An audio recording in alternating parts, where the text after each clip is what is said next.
I bought a mountain cabin to rebuild my life, not to watch a stranger sip coffee in my kitchen and call me a trespasser. Paper deed in my hand, heart in my throat, I stood on my own porch, while Kendra Malloy, pure HOA, Karen Energy in $200, yoga pants smirked and purred, adverse possession. Look it up, sweetheart, before slamming the door.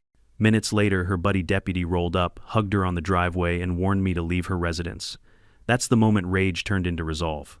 If you've ever been told your legal rights don't matter because someone louder said so, this is your story.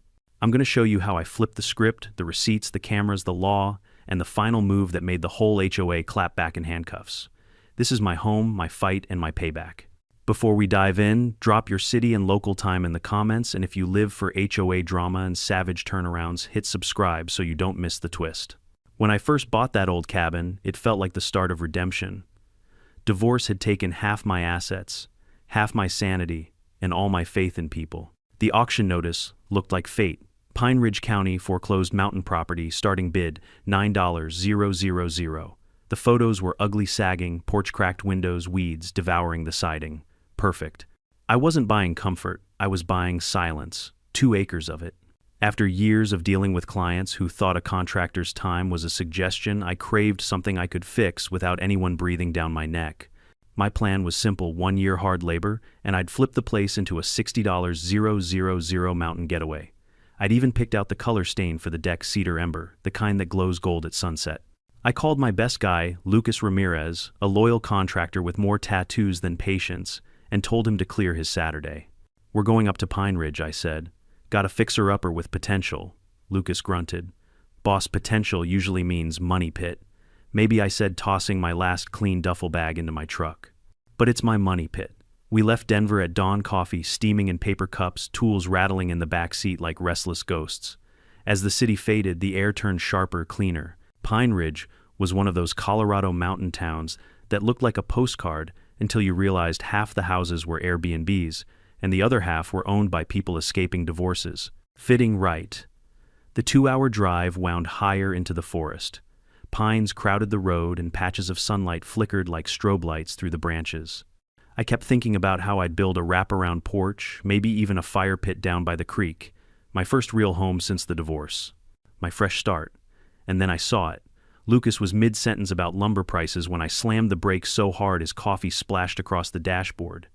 "What the—" "There are cars," I said, voice tight. "In the driveway. 3 of them.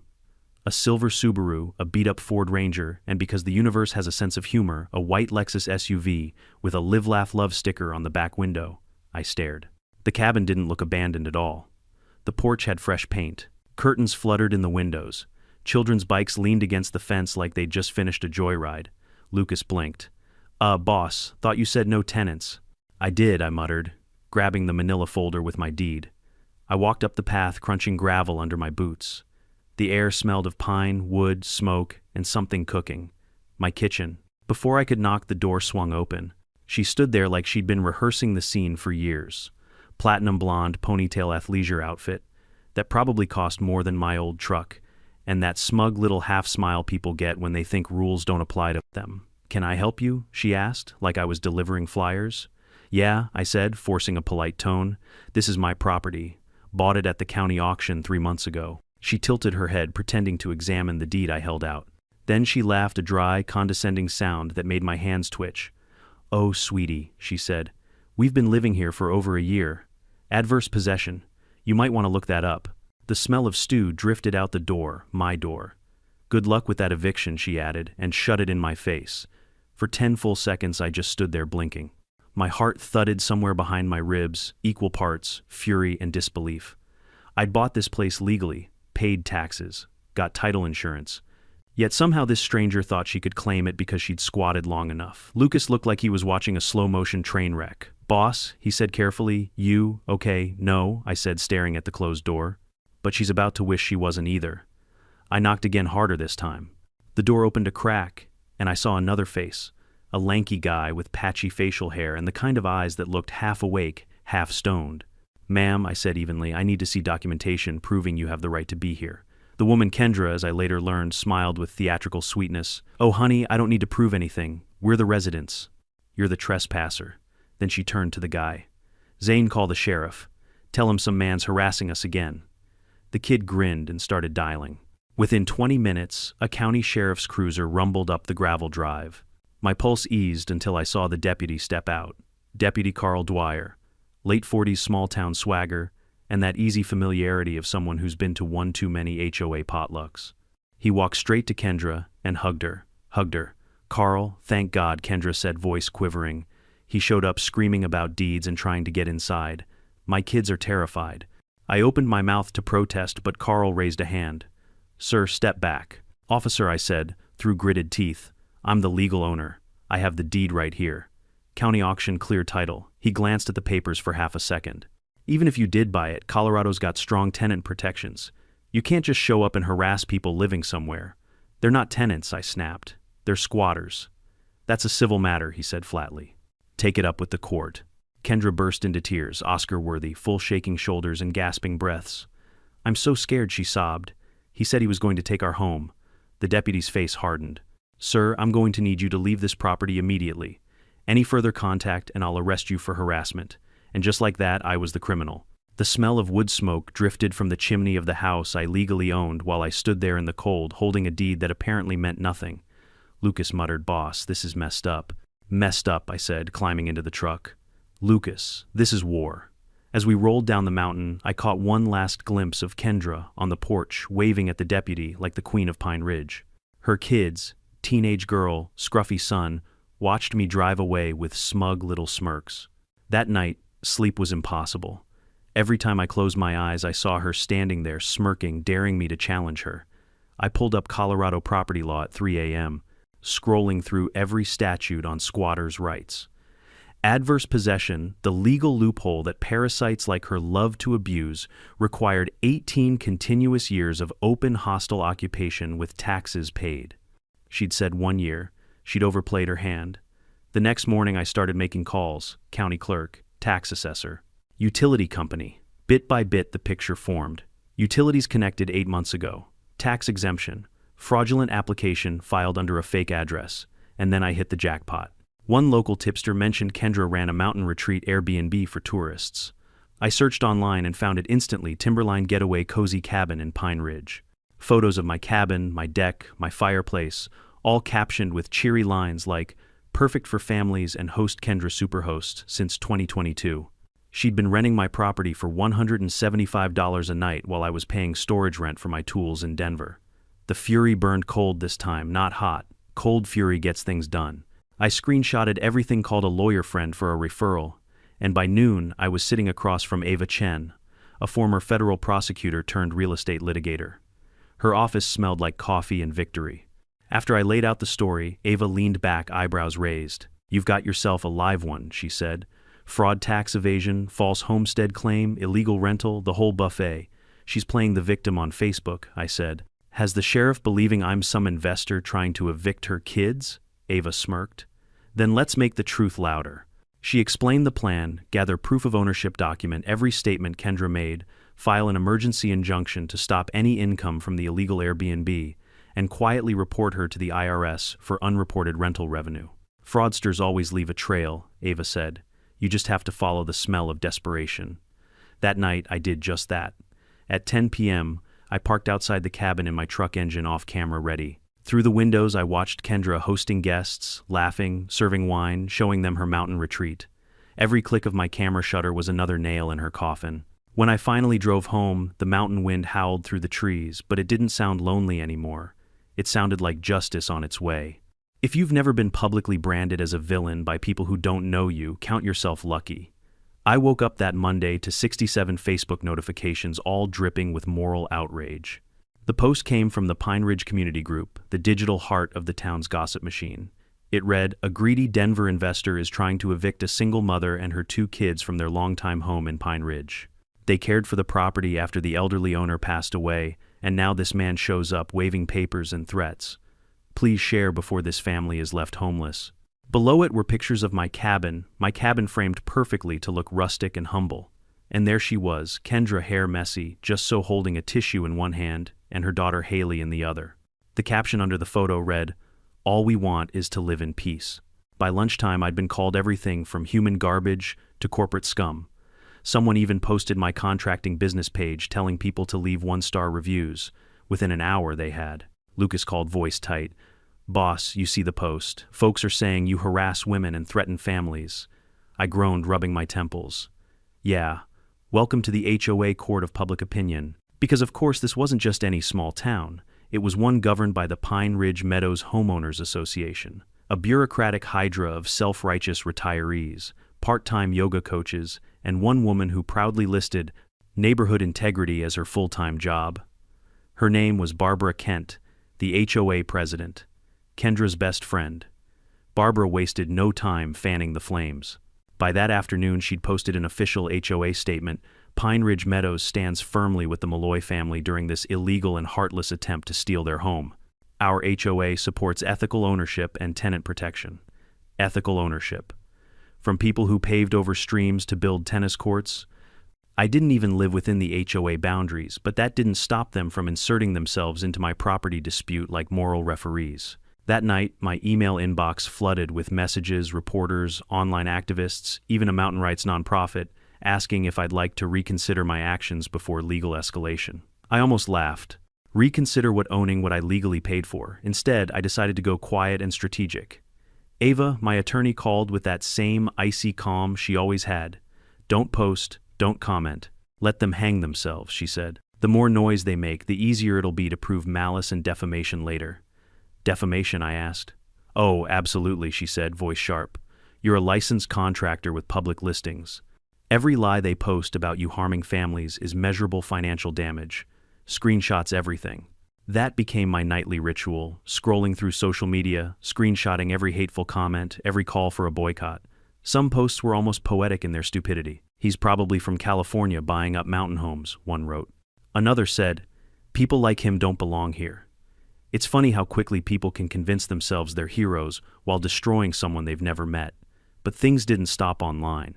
The next day, while driving through town to grab coffee, I noticed eyes following me, not curious, but hostile. Pine Ridge had about 2,000 residents, and apparently half of them now thought I was Satan with a contractor's license. At the cafe, the barista refused to serve me. "We don't support what you're doing," she said flatly. I stared at her name tag, Mandy. "You mean owning my property, exploiting families," she snapped. I walked out coffeeless and shaking my head. Meanwhile, Kendra wasn't just playing the victim, she was monetizing it. A GoFundMe appeared, "Help the Malloys keep their home." Her goal, $10,000 for legal defense. Within 48 hours, she'd raised nearly $7,500. I forwarded the link to Ava. Her reply came 10 minutes later, Ava perfect. "Fraudulent fundraising. IRS will love that." While she worked the legal angle, I dug into Kendra's history.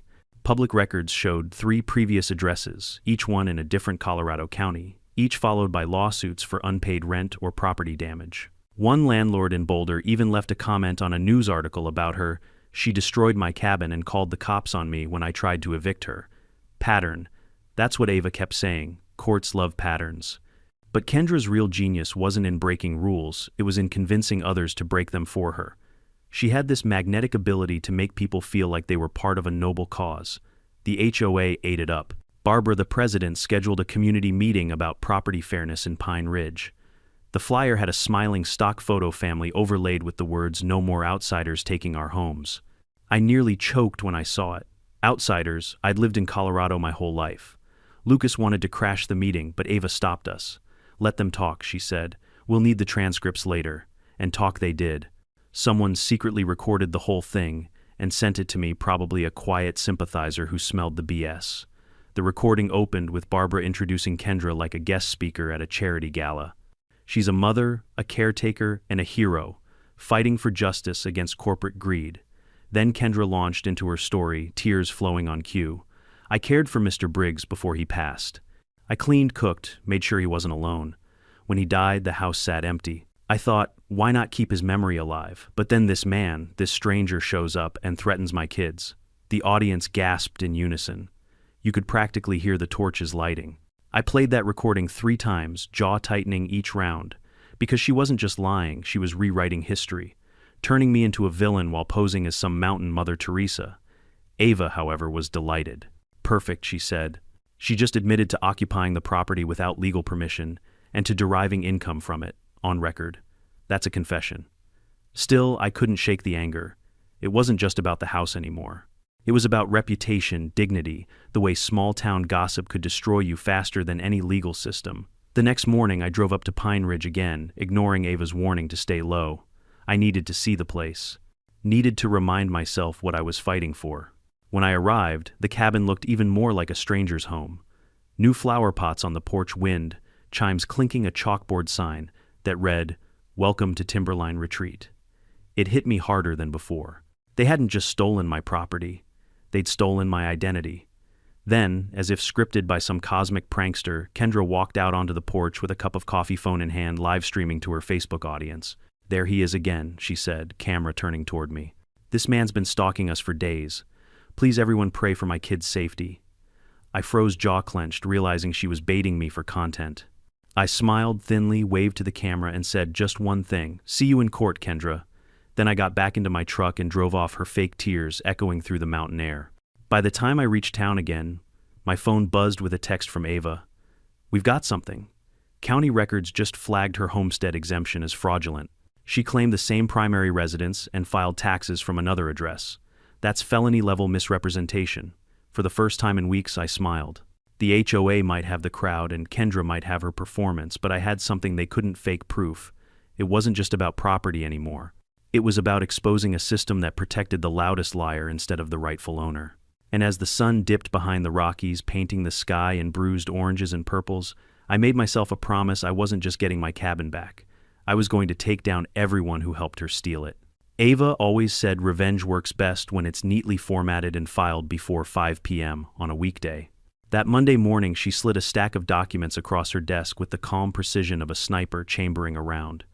"Everything you need to ruin her week," she said. On top was an emergency injunction petition, essentially a legal grenade designed to freeze every dollar Kendra was making from my property. Below that, a formal cease and desist order for the illegal Airbnb and an affidavit to the county tax board citing fraud in her homestead exemption. I stared at the pages, still half in disbelief that this circus was my life. "So we're going nuclear," Ava smiled.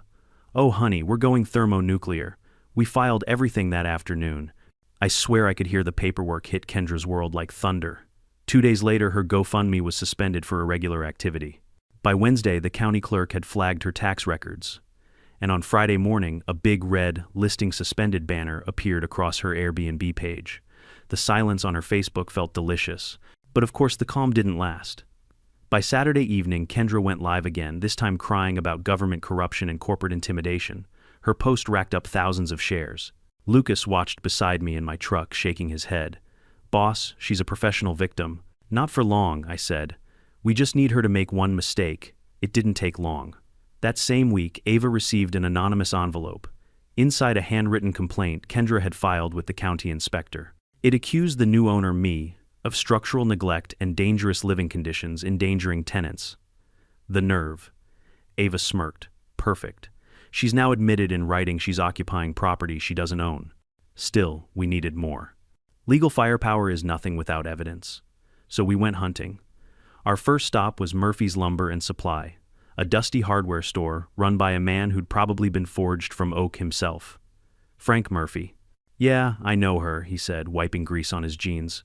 "Bought $300 worth of supplies 6 months ago. Said her insurance payout was coming any day." He pulled up the receipt.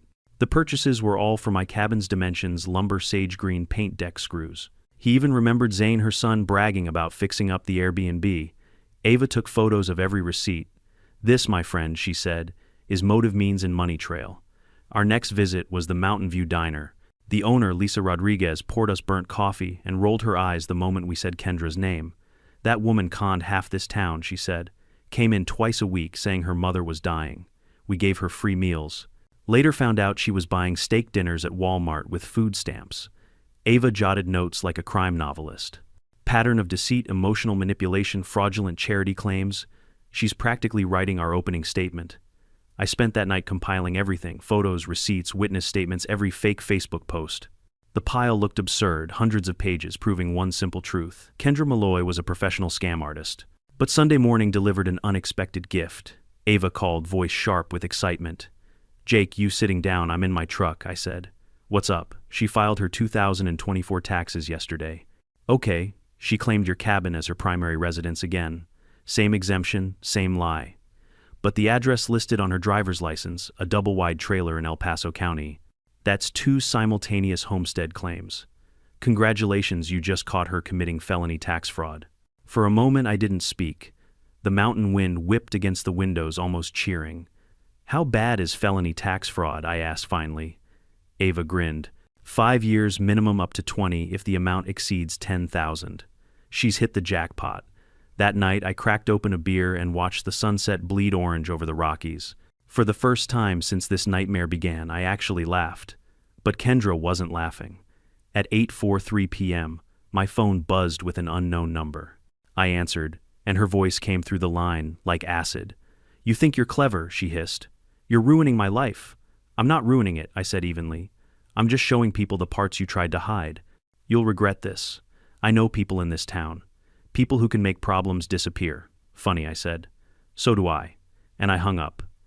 Ava insisted we report the threat, so we did.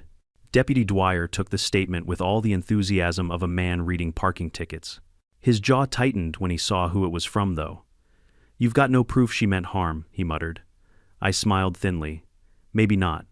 But I've got proof she's a fraud. And when the IRS and county investigators are done with her, she'll wish threats were her biggest problem. Dwyer scowled. You're playing with fire, Morrison. Good, I said, turning to leave. Because I'm done freezing. By midweek, the dominoes started to wobble. The county assessor froze Kendra's tax records pending investigation. Her Airbnb reviews vanished overnight. The HOA meeting scheduled by Barbara Kent was abruptly postponed. And then something remarkable happened. One of Barbara's board members reached out to me privately.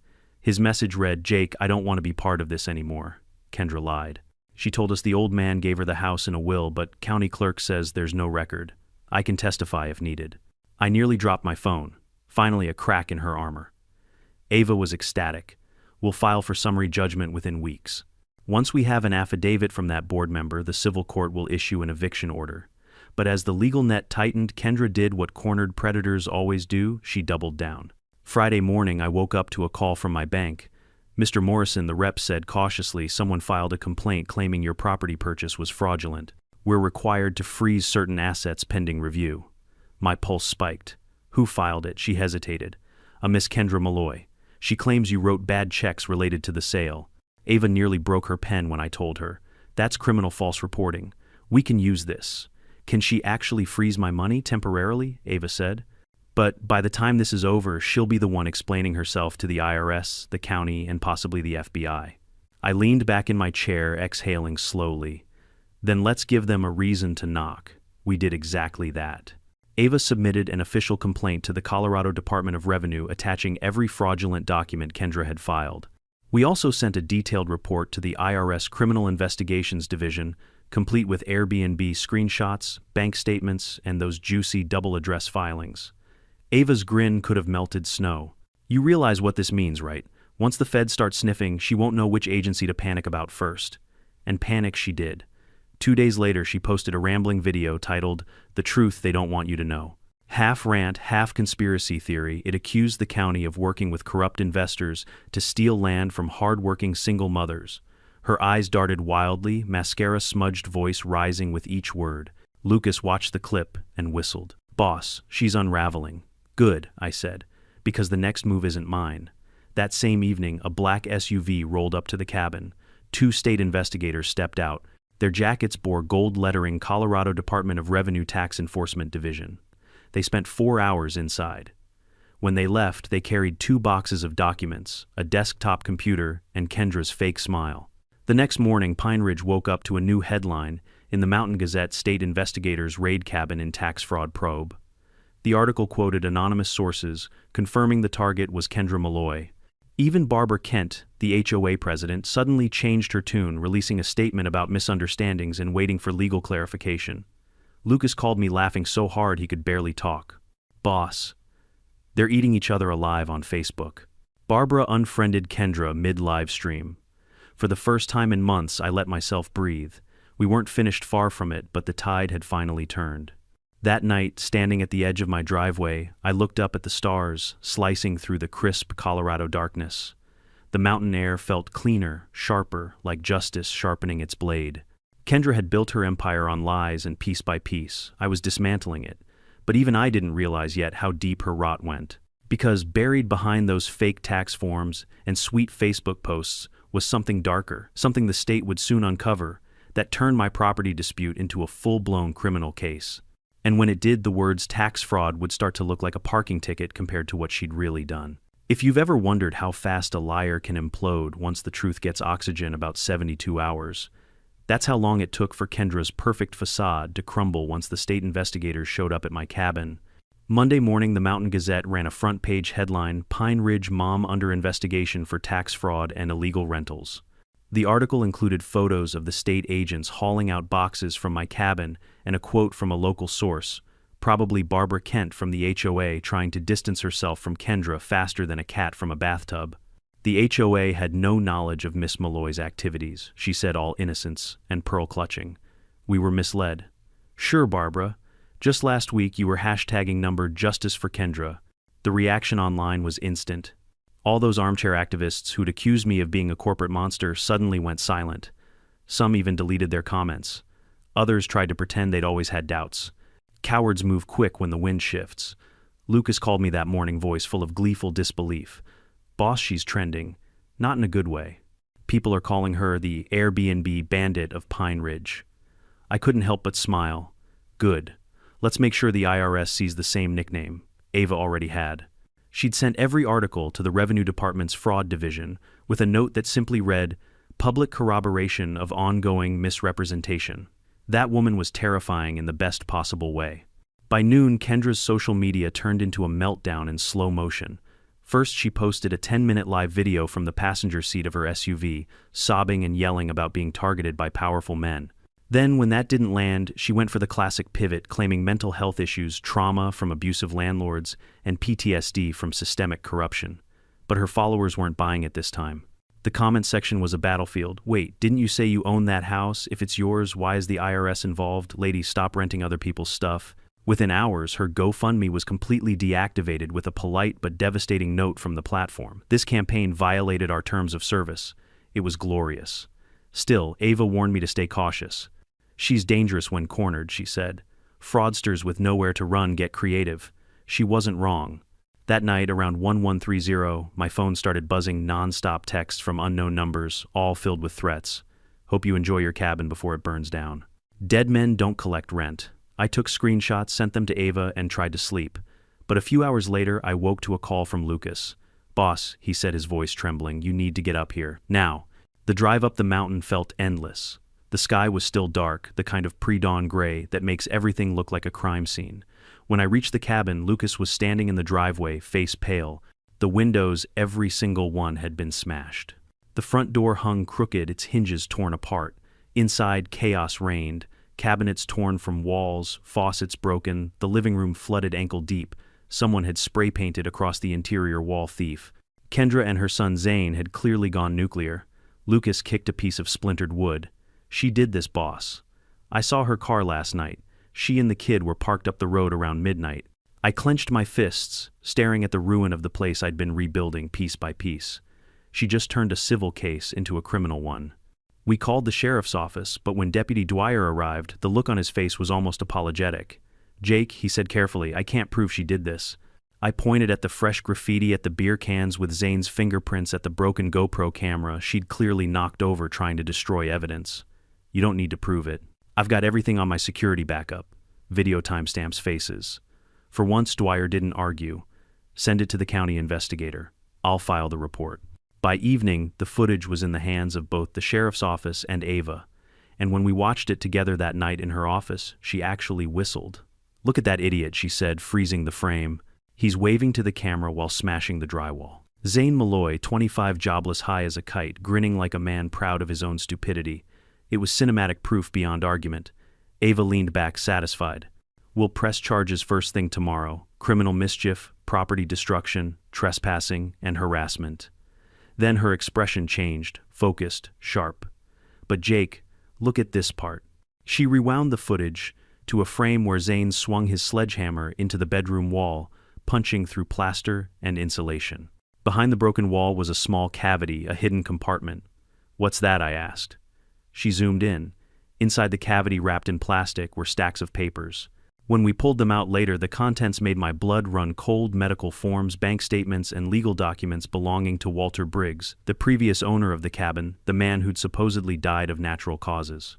Except these documents told a different story.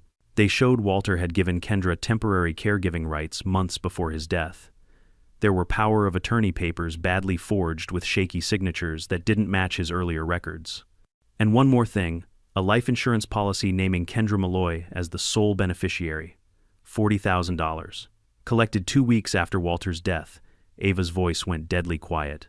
Jake, she didn't just squat in his house. She killed him for it. The room felt smaller suddenly. My chest tightened. Are you saying I'm saying this is elder abuse, financial exploitation, maybe even homicide? If she forged this and Walter died while under her care, this isn't a property dispute anymore. It's a criminal investigation. The next morning, Ava contacted the FBI's Denver field office, and by evening 2 agents arrived at her office. Their names were Special Agent Sophia Reyes and Agent Derek Cole, and they carried that calm, dangerous professionalism that only comes with federal badges. We handed them the documents. Reyes read in silence for several minutes, her brow furrowing deeper with each page. This matches a pattern we've been tracking, she finally said. Elderly men, isolated properties in rural Colorado counties, sudden deaths, forged signatures, insurance payouts. We believe she's done this before. How many times? Ava asked. Reyes looked grim. At least 3. My stomach dropped. 3 men. She nodded. All between 70 and 80 years old. All died of supposed natural causes, and all had connections to a woman fitting Kendra's description, different names, same M.O. I leaned forward. You're telling me I didn't just buy a foreclosed property. I bought a crime scene. Agent Reyes didn't deny it. Over the next few days, the investigation accelerated like a train with no brakes. The agents subpoenaed Kendra's bank records, insurance payouts, and medical correspondence tied to Walter Briggs. What they found painted a chilling picture. Medication orders inconsistent with his prescriptions, sudden withdrawals from his accounts, and a $40,000 life insurance check deposited into her account days after his death. The FBI called it financial homicide. Meanwhile, Kendra and her son were still living in the cabin like nothing had happened, posting filtered photos of peaceful mountain mornings, while federal agents built a murder case beneath their feet. By the weekend, the news broke. The Gazette headline read, FBI investigating Pine Ridge woman in multi-county elder fraud scheme. The community's tone changed overnight. The same people who'd spat on my name at the cafe were now whispering apologies. Even Barbara Kent publicly resigned from the HOA, citing emotional exhaustion. But I didn't celebrate. Not yet. Because if Kendra was capable of killing an old man for $40,000, what would she do to the person threatening to expose her? That question would be answered sooner than I expected, and in a way I could never have imagined. You can tell when a predator realizes they're being hunted. It's the sudden stillness, the way noise disappears from their world. That's what Pine Ridge felt like after the FBI showed up. For the first time in weeks, Kendra Malloy wasn't broadcasting live videos or posting conspiracy threads. The mountain was quiet, too quiet. I should have felt relief, but quiet from people like her never means peace. It means plotting. Special Agent Sophia Reyes had told me, stay alert. Fraudsters with a cornered ego often turn violent before surrendering. She wasn't exaggerating. 3 days after the investigation went public, I woke up to the sharp stench of gasoline. My eyes shot open heart, slamming in my chest. The smell wasn't faint, it was everywhere. I grabbed my flashlight and opened my apartment door. The concrete hallway glistened. Someone had poured fuel right outside my unit.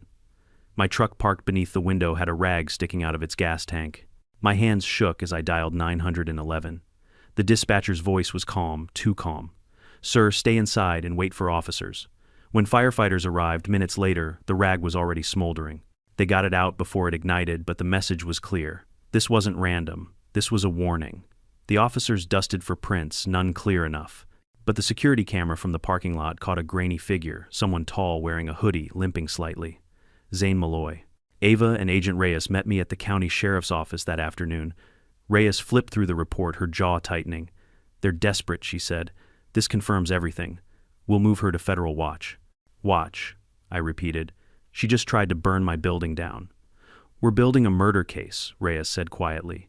We need her to act just a little bit more. That little bit more came faster than anyone expected. 2 nights later, Lucas called whispering like he'd seen a ghost.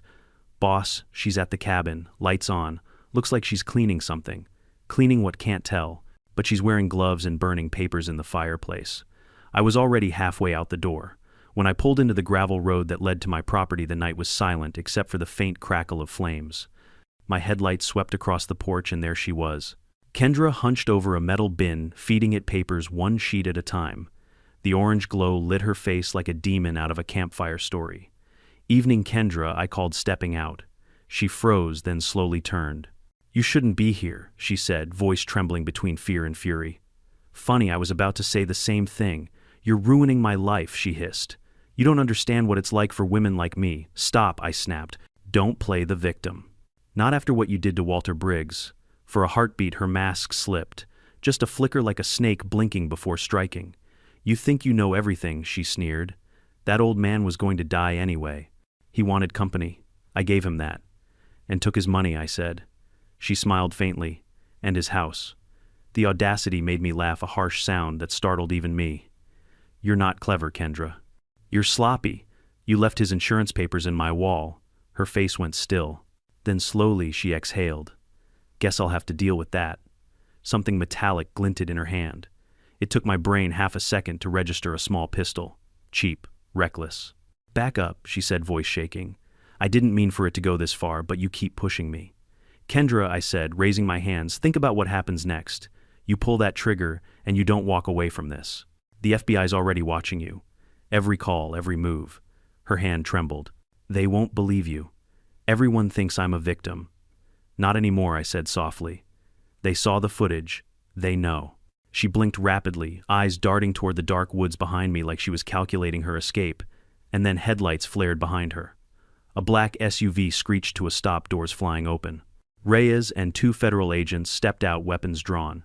Kendra Malloy dropped the firearm. Kendra spun, panic surging across her face. For a moment she looked almost childlike, terrified, cornered. Then she tossed the gun into the dirt and fell to her knees. "I didn't kill anyone," she screamed. "He was sick. He wanted me there." Reyes approached, cuffs glinting in her hands. "Then you can explain that to a judge." As they hauled Kendra to her feet, she glared at me over her shoulder. "You think you've won," she spat. "You don't even know what you're part of." Her words hung in the night like poison. Later at the sheriff's office, Reyes told me what they'd found. The papers she'd been burning weren't random. They were financial ledgers and phone logs connecting her to 3 other elderly victims in Colorado and Wyoming. Each had signed suspicious care agreements weeks before their deaths. Each had life insurance payouts listing fake relatives as beneficiaries. But that wasn't the worst of it. Reyes set a folder on the table. "We found her encrypted drive," she said. She kept digital records of everything: photos, emails, banking trails. She wasn't just freelancing. She was part of a small criminal network that targeted elderly homeowners. I sat back, cold creeping through my chest. "A network, yes," Reyes said grimly. "She learned the playbook from a group of traveling con artists.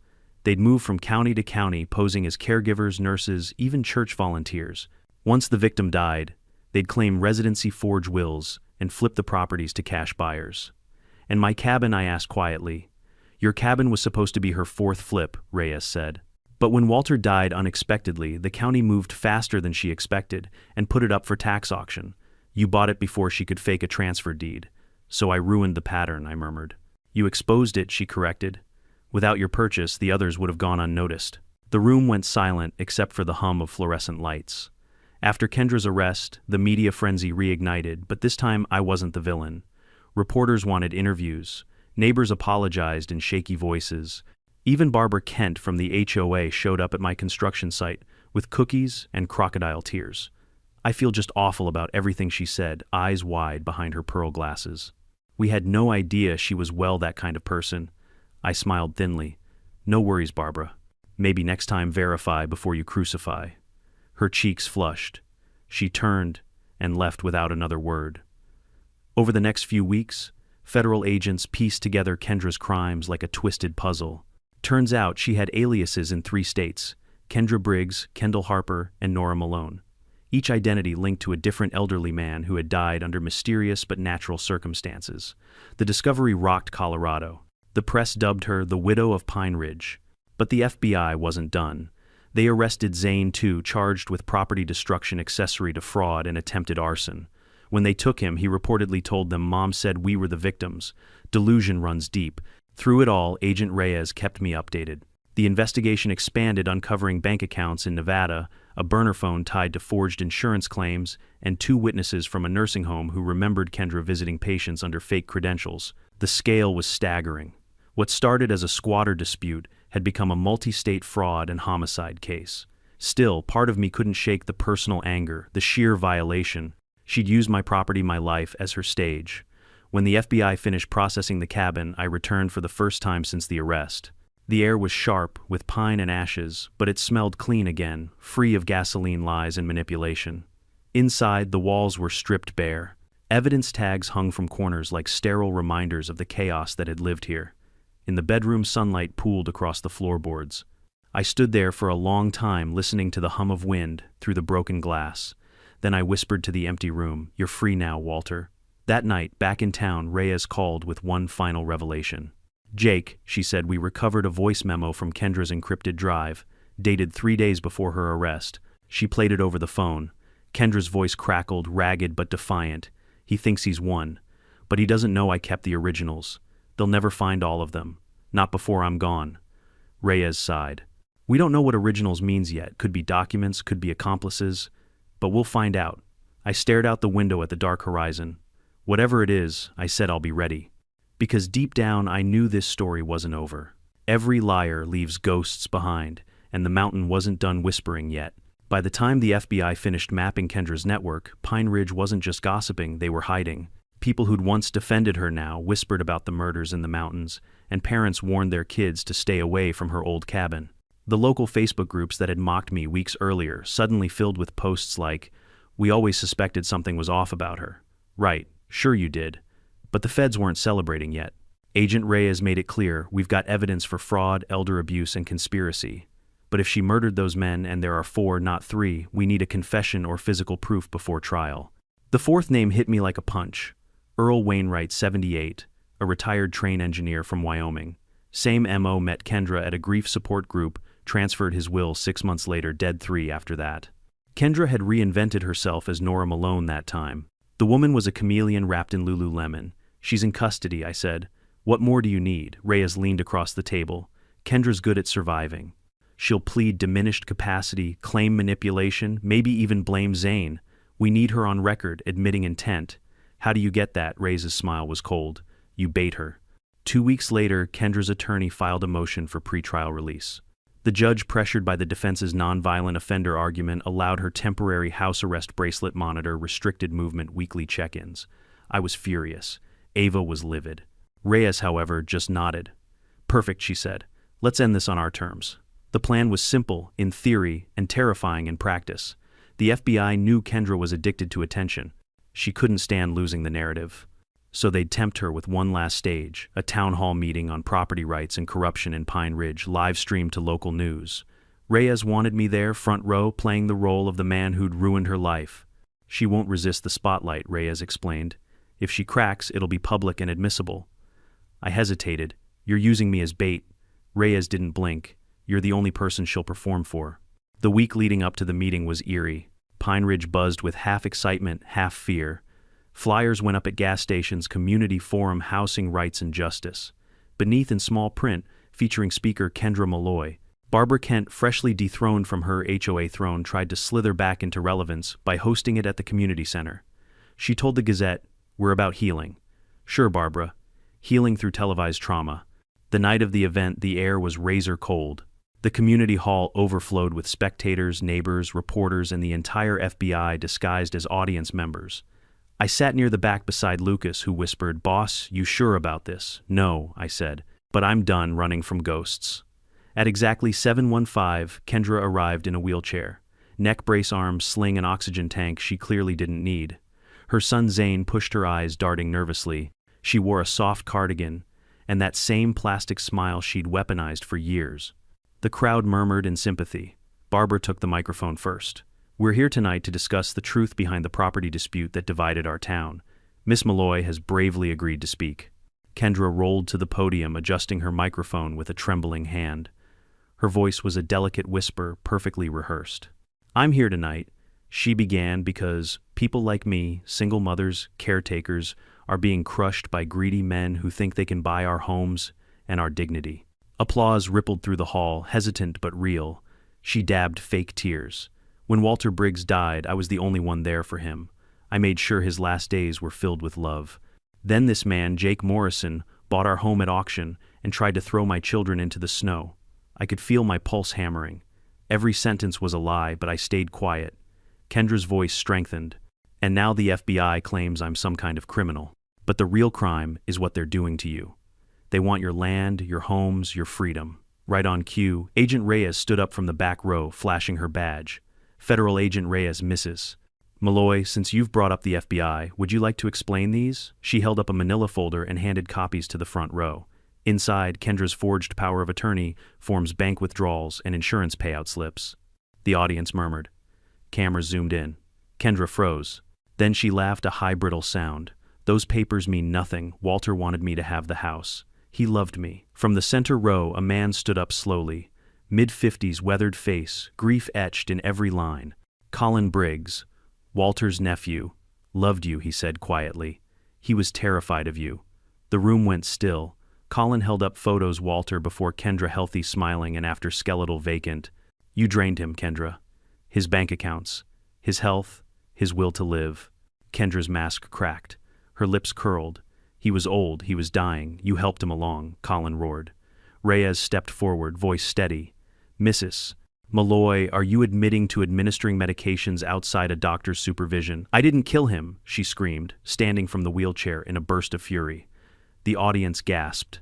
He was pathetic, clinging to life. I just made it easier. And there it was. The confession landed like a thunderclap. Reyes nodded once. That'll do. She motioned to the agents in the crowd. Kendra Malloy, you are under arrest for the murder of Walter Briggs and for conspiracy to commit fraud, identity theft, and obstruction of justice. As the cuffs clicked shut, Kendra thrashed, screaming. You can't prove anything. You think this ends with me. You have no idea what's coming. But no one listened anymore. The crowd erupted, half in shock, half in applause. Barbara Kent slumped into her chair, face white as chalk. Reporters swarmed. Outside, the cold night air hit like a slap. Lucas clapped me on the shoulder. Boss, you did it. I didn't answer right away. My hands trembled, but not from fear. From relief, the kind that comes after years of being gaslit by an entire town. Justice did it, I finally said. Later, back in my truck, I sat watching the dark silhouette of the mountains. Pine Ridge was quiet again, but this time it wasn't fear. It was peace. Over the following weeks, the dominoes kept falling. Zane confessed to destroying evidence and implicated his mother in 3 other deaths. Investigators recovered remains exhumed for toxicology. Arsenic. Every single time. The trial was brutal, broadcast, live statewide. Kendra tried one last performance, pleading mental illness, claiming voices told her to do it. But juries don't forgive poisoners. The verdict, guilty on all counts. Life without parole. When the judge read it, I didn't cheer. I just closed my eyes. Somewhere in the silence, I imagined Walter Briggs smiling free at last. Agent Reyes visited my rebuilt cabin a month later. You planning to sell? She asked. I shook my head. Not yet. It's not just a property anymore. It's proof. Reyes smiled faintly. Of what that the truth doesn't always whisper. Sometimes it roars. She left me standing on the porch, the wind carrying the scent of pine and smoke. The mountains looked endless, ancient, like they'd seen every kind of evil and survived it. So would I. That night, as the stars burned above the ridge, I made one last entry in the journal. I'd started the day Kendra slammed the door in my face. They stole my peace, my reputation, and nearly my life. But I took back more than a cabin. I took back my story. And that's something no con artist, no HOA Karen, no liar will ever own again. The mountain was silent. For the first time, it felt like home. When Kendra Malloy was sentenced, the courtroom erupted not with applause, but with something heavier. A collective exhale. Months of tension, fear, and gossip evaporated in one long breath. The Mountain Gazette headline the next morning read, Widow of Pine Ridge sentenced to life justice for Walter Briggs. It should have felt like victory. And it did for about 5 minutes. But after the adrenaline faded, reality set in. The cabin, my cabin, was a ruin. Broken walls, shattered glass, burned scars, and crime scene tape that flapped in the cold mountain wind. Every nail felt haunted. Every board creaked like it remembered. Still, I went back. The FBI cleared the property, tagging and photographing every inch before handing me the key. Agent Reyes met me in the driveway that morning, her black SUV idling behind her. "You sure you want to see this today?" she asked. "I need to," I said. She nodded once. "Closure isn't a place," she said. "It's a process. But this is where it starts." Inside, the smell of bleach and old smoke hit me hard. The fireplace was bricked shut, sealed after the agents found fragments of burned documents in the ashes. The once cozy living room was stripped bare, walls pockmarked from evidence collection. The kitchen sink hung crooked, full of dust and old water stains, but it was mine again. I walked through, slowly tracing my fingers along the beams. Lucas arrived an hour later with his truck full of tools. "Well," he said, surveying the place, "guess we've got our work cut out for us." I laughed for the first time in months. "You think?" We started that afternoon, ripping out damaged drywall, patching the roof, replacing floorboards. It wasn't glamorous. It was cold, back-breaking, honest work. The kind that reminds you life goes on whether or not the world notices. By week 2, volunteers began showing up. Lisa from the diner brought coffee and sandwiches. Old man Frank from Murphy's Lumber offered to supply wood at cost. Even Deputy Dwyer, once Kendra's lapdog, showed up, one Saturday, hammer in hand and guilt written all over his face. "Didn't see the truth soon enough," he said, not meeting my eyes. "You mind if I help?" I handed him a pair of gloves. "Start with the fence." Word spread fast. Within a month, the cabin wasn't a crime scene anymore, it was a community project. The same town that once branded me a monster now worked side by side to rebuild what they'd helped destroy with their silence. Irony has a wicked sense of timing. As spring melted into summer, the property started to look alive again. The porch was rebuilt, the walls painted a warm cedar brown. I installed new windows that looked out over the pines. And one evening, while fitting a frame in the master bedroom, I found something wedged deep inside the wall cavity, a small tin box sealed with tape. For a moment, my stomach dropped. I thought it might be another ghost from Kendra's past. I opened it carefully. Inside were old photos, Walter Briggs, as a young man smiling beside a classic truck, a wedding picture, and a handwritten note on yellowed stationery. "To whoever owns this house, next take care of the creek. It's where I met the love of my life. If the walls ever feel heavy, open the windows. The mountain will remind you it's still good." I stood there for a long time, staring at the words. The man had written his legacy into the walls, and somehow, even through all the horror that followed it, had survived. That night, I sat on the porch with Lucas, drinking beer as the sun dipped behind the ridge. "You ever think about selling?" he asked. "Not anymore," I said. "This place isn't just mine, it's his too. Feels like we both earned it." Lucas nodded. "Guess that makes it sacred ground." "Yeah," I said, smiling faintly. "Sacred and slightly cursed." We both laughed, but the truth was heavier. The town was healing, but scars don't vanish. They just fade until you forget where they start. By midsummer, the Pine Ridge Council voted to disband the old HOA entirely. Barbara Kent resigned under personal stress, though rumor had it she was quietly being investigated for tampering with community funds. Karma had excellent aim. The new mayor, an ex-forest ranger named Tom Wheeler, visited my property in July. He shook my hand, looked around and said, "Heard you're good with tools. How about helping rebuild the trail bridge near the creek, volunteering me already?" I joked. He smiled. "After what you've been through, you're the only man I trust with a hammer in this county." So I helped. Not for them at least, not at first. But rebuilding that bridge, plank by plank, became a kind of therapy. The rhythm of hammer strikes and sawdust felt cleaner than paperwork, and police reports. Sometimes when I walked that trail alone, I thought about Kendra's last words, "You don't know what you're part of."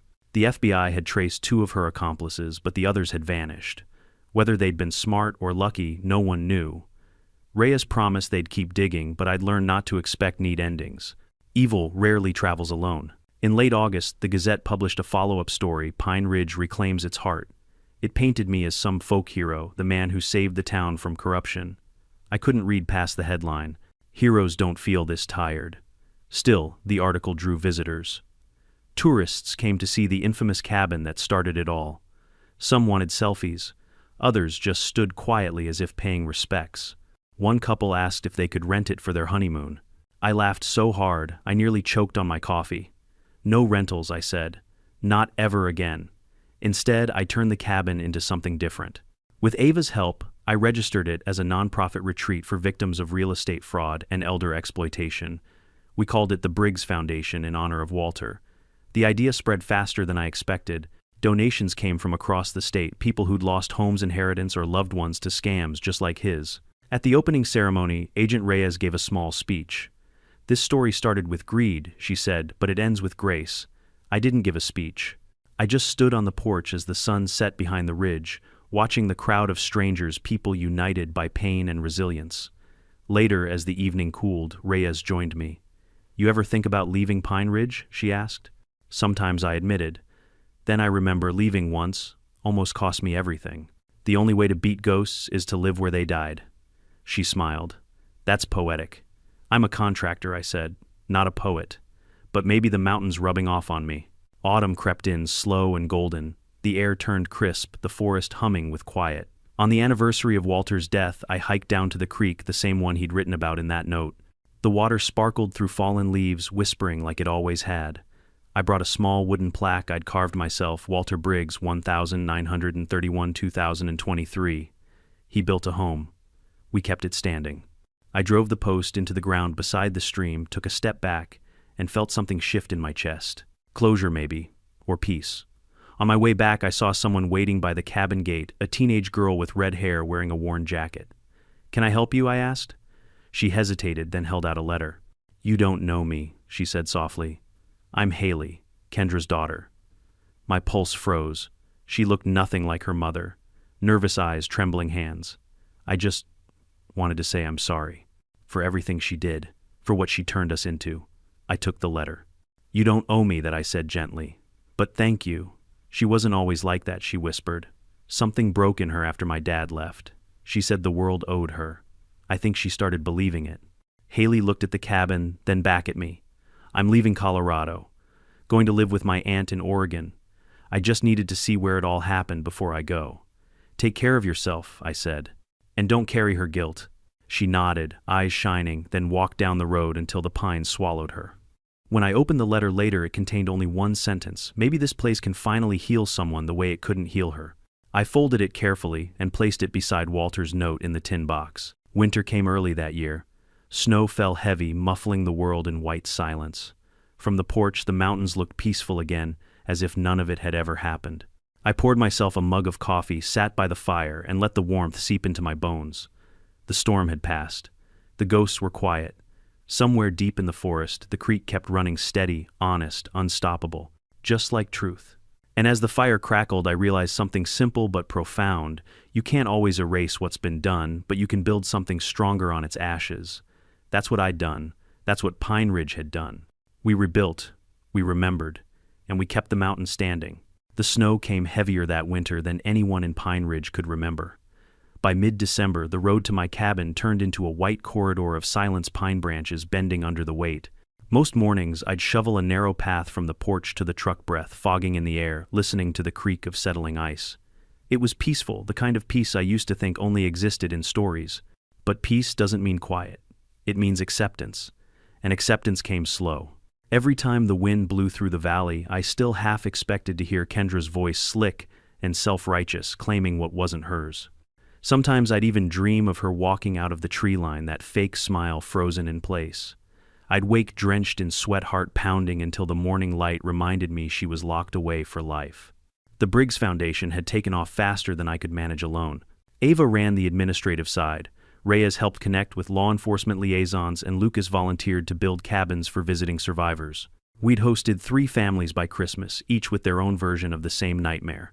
Forged deeds, fake liens, fraudulent HOAs, every story different yet painfully familiar. One afternoon, a woman named Marjorie Lane arrived from Arizona, 65, thin as a rail, with hands that shook when she tried to sign her name on the intake form. "They took my husband's farm," she whispered, said he owed back taxes. He'd been dead 5 years. She'd lost everything, land, home, retirement, because someone filed forged tax liens using a defunct company name. It mirrored Kendra's tactics down to the signature style. "You sure she's in prison?" Marjorie asked. Because this felt practiced. That night I couldn't sleep. Her words gnawed at me. Practiced. What if Kendra wasn't the start of the scam, but the student? The next morning I called Reyes. She sighed when she picked up. "You're not going to let this go, are you? Not when it smells the same," I said. She paused. There was chatter. During interrogation, Kendra hinted at someone called the broker. Supposedly, he handled her fake documents, took a cut from every sale. But we never found him. The broker, I repeated. Sounds like he's still open for business. Reyes promised to dig but warned me to stay out of it. Let us handle it, Jake. You've done enough. I wanted to believe her, but doing nothing had never been my strong suit. 2 weeks later, an envelope appeared in my mailbox. No return address, just my name typed in neat courier font. Inside was a single photograph of my cabin taken from the woods at night. On the back, a scrawled message. Nice foundation. She'd be proud. My stomach turned to ice. I called Reyes immediately. She was silent for a long moment. We'll send a team, she said finally. Keep the letter. Don't touch anything else. By the time the agents arrived, snow had covered the tracks outside. Whoever took that photo knew the area, knew how to vanish fast. The next day, the Briggs Foundation's website went offline. Ava's phone blew up with error codes and login alerts from overseas IP addresses. We'd been hacked. Reyes later confirmed what I already feared: someone had accessed federal case files linked to Kendra's network. Her sealed testimony, her emails, everything. Someone wants her story to live, Reyes muttered grimly. The attacks only made us more determined. Lucas and I doubled down on security motion sensors, cameras, reinforced doors. The townsfolk rallied again, donating money and time to restore what had been damaged. It felt like déjà vu, another battle against invisible hands. But this time we weren't alone. On New Year's Eve, we held the first annual Mountain Vigil, a candlelight gathering to honor victims of property scams and elder abuse. More than 100 people showed up, bundled in coats, their faces glowing in the flickering light. I spoke briefly, voice trembling more than I expected. This mountain saw darkness, I said. But it also saw what happens when people refuse to stay silent.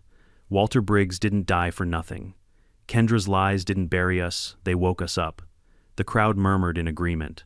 I looked out at the sea of lights, and for the first time Pine Ridge looked united, not by fear or gossip, but by purpose. After the ceremony, a woman in a red parka approached me. You don't know me, she said, her voice barely above the wind, but you helped my father. I frowned. I did, she smiled sadly. He was one of Kendra's victims. Name was Earl Wainwright. You helped catch her. Earl. The fourth man. She pressed a folded letter into my hand. He kept a journal before he died. Said if anyone ever found the truth, he wanted them to have this. When I opened it later, the handwriting was shaky but clear. If you're reading this, it means someone finally saw through her charm. Don't let her kind win. When liars build houses, build truth instead. Brick by brick. I didn't sleep that night. I sat by the fire, staring at those words until dawn. Spring came early, and with it more stories. More people reaching out for help. The Briggs Foundation grew faster than any of us expected. We partnered with local lawyers, hosted free legal aid clinics, and built 3 new cabins for victims needing temporary shelter. One of them housed Marjorie for a month. Watching her smile again, the kind of weary, tentative smile that says, maybe, just maybe, hope isn't dead, reminded me why we'd started all this.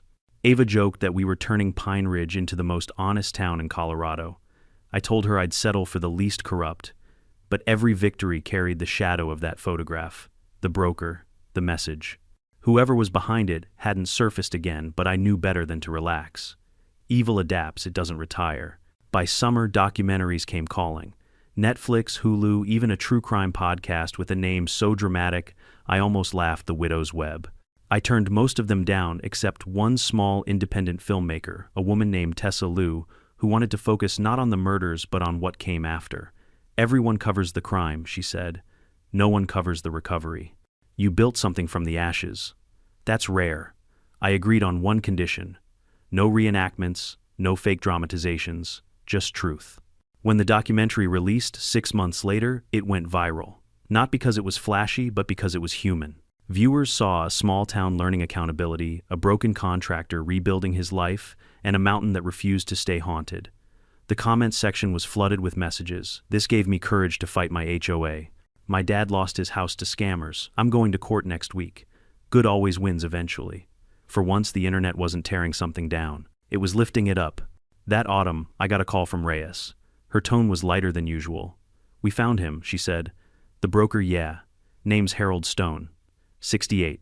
Used to work in real estate law. He's been laundering fraudulent deeds through shell companies since the 90 seconds. Kendra was one of his protégés. Where is he now? In custody, she said with a satisfied sigh. Tried to bribe his way out. didn't work. He's flipping on half his network to save himself.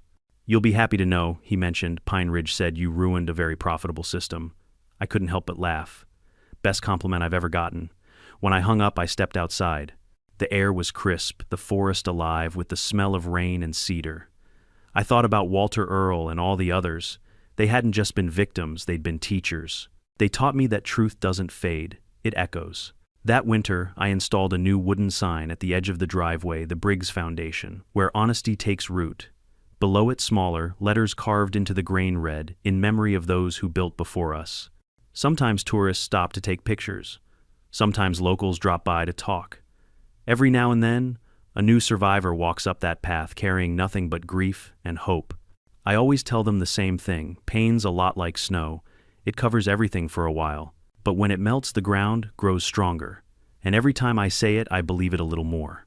That night, as I sat by the window with a mug of coffee, a soft light flickered in the distance, the creek reflecting the moon steady in silver. The wind carried faint laughter from the volunteer cabins down the hill.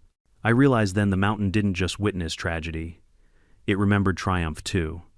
And maybe that's what Walter meant when he wrote his note. The mountain would remind us it's still good. As the fire crackled low, I whispered into the quiet, "We did it, old man. We built truth." The mountain didn't answer. It didn't need to. A year after the storm, Pine Ridge didn't feel cursed anymore. The town had changed subtle at first, then all at once. The whispers were gone. The eyes that once judged now greeted me with nods and warmth. Even the air felt cleaner, lighter. It wasn't just that Kendra Malloy was locked away. It was that her shadow no longer defined us. We had learned to live beyond her lies. Every morning I woke before sunrise, brewed coffee, and sat on my rebuilt porch. From there, I could see the creek sparkling under the early light, the reflection of pine trees like brushstrokes across the water. Some mornings, fog rolled through and blanketed everything in silver, reminding me how easy it is for truth to vanish until the sun burns it clear again. The Briggs Foundation had grown far beyond what I ever imagined. We weren't just helping victims now, we were teaching law enforcement, hosting seminars on fraud detection, even partnering with universities for forensic accounting research. Agent Reyes, now retired from the Bureau, served as our lead legal advisor. Ava ran day-to-day operations with the kind of efficiency only trauma survivors can master. Lucas, who used to just swing hammers, now trained volunteers in home restoration projects for scammed families. And me, I'd become the reluctant spokesperson for resilience. Every TV interview, every article, every time someone called me a hero, I felt the same quiet discomfort. I wasn't a hero. I was just a man who refused to let a liar write my ending. Still, there was something healing about watching others rebuild what was stolen from them. One family, the Carters, had lost their entire savings to a fake HOA board in Texas. When they arrived, their kids wouldn't speak. 6 months later, those same kids were fishing in Walters Creek and laughing like they'd never known fear. Watching that, I understood something profound. Justice isn't a verdict, it's continuity. It's life moving forward when evil thought it had stopped you. One quiet afternoon that summer, I received an unexpected visitor. A federal courier dropped off a sealed manila envelope from the Department of Justice. Inside was a short letter stamped and signed. "This is to inform you that as of the 12th of June, 2027, United States v. Harold Stone has concluded.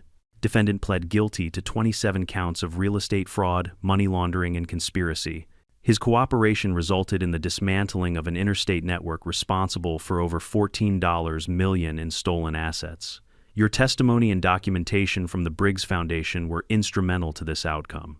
Attached was a single line at the bottom, handwritten by Reyes herself. "The mountain roared loud enough, Jake. They heard it. I didn't cry often anymore, but that day I did. Quietly alone on the porch, as the sun dropped behind the ridge." By autumn, the documentary The Widow's Web had reached millions. True crime channels debated our story, but what surprised me most was how many people wrote to say they'd found hope in it. One letter from a young woman in Maine still sticks with me. "I was ready to give up after losing my mom's house to scammers. But your story made me fight. We won. Thank you for proving that even when evil wins small battles, it never wins the war." That one letter reminded me why I still told the story, even when it hurt to relive it. Pain, when shared honestly, can become someone else's map out of darkness. Then came something I hadn't expected: an invitation. The governor's office planned to establish a statewide initiative for property protection and wanted me to keynote its launch. I tried to decline twice, but Ava wouldn't hear it. "You are the voice of this, Jake," she said, crossing her arms. "You don't get to disappear just because it's uncomfortable." She was right, of course, so I went. The event was held in Denver, a sea of suits and spotlights. My speech wasn't rehearsed, it came from the same raw place the whole story had lived. "I didn't come here as a victim," I told them. "I came here as proof that systems break but people fix them. Laws protect property but community protects people. Don't forget that difference." When I stepped off stage, the crowd stood, not for fame, for survival, for truth. For every person who ever stared at a forged paper and thought maybe justice isn't real. That night I drove back to Pine Ridge alone, headlights cutting through the rain. The mountain loomed ahead like an old friend, watching, waiting. Months later, the first snow of the season dusted the foundation grounds. We held our annual remembrance at the creek, a tradition that had grown into something almost sacred. Dozens of people gathered candles, flickering against the dark. Among them was Haley Kendra's daughter, now 19. She'd come every year since our first vigil. She'd gone to school in Oregon studying psychology, working toward a career in victim advocacy. When she took the microphone, her voice didn't tremble anymore. "My mother's story doesn't define me," she said, "but it taught me that lies don't vanish, they grow roots until someone rips them out." Mr. Morrison didn't just rip them out, he planted truth in their place. The crowd went silent, then applauded softly. Afterward, Haley approached me at the creek. "I'm moving back," she said, "not to hide, to help." I nodded, throat tight. "You've got a place here anytime." The reflection of candles shimmered on the water like constellations. Somewhere beyond them, I imagined Walter Earl and every other victim we'd fought for smiling in the current. Late that night, after everyone left, I stayed behind at the cabin. The fire was low, the world outside utterly still. I walked out to the porch where snow had already begun to settle again. The mountain stood silent, timeless. And then I remembered something Walter had written in that old note I'd found years before. "If the walls ever feel heavy, open the windows. The mountain will remind you it's still good." So I did. The cold air rushed in, carrying the scent of pine and smoke. I stood there breathing it in, every scar and memory threading into one truth. I'd come to Pine Ridge broken.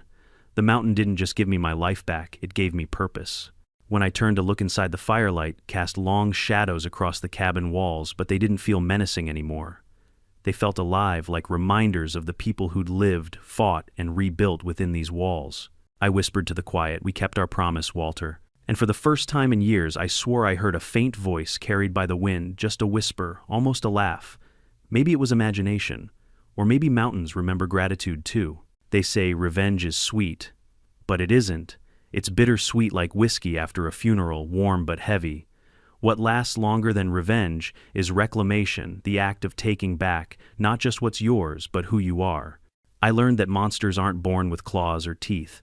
They're made from entitlement, greed, and the belief that no one's watching. But the truth always watches. It may take time, but it always finds its way home. The Briggs Foundation now helps hundreds every year. I still live in the cabin, still fix things, still listen to the creek at night.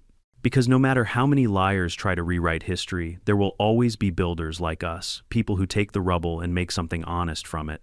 So if you've been wronged, cheated, or stolen from Listen to Me, you can't control the storm, but you can build after it. Brick by brick, nail by nail, truth by truth. And one day when the wind hits just right, you'll hear what I did, the mountain whispering back, "You made it." Drop your thoughts below. Tell me what you'd rebuild if you could start fresh. And if you ever need proof that justice can still win, look up at the mountains. They're still standing.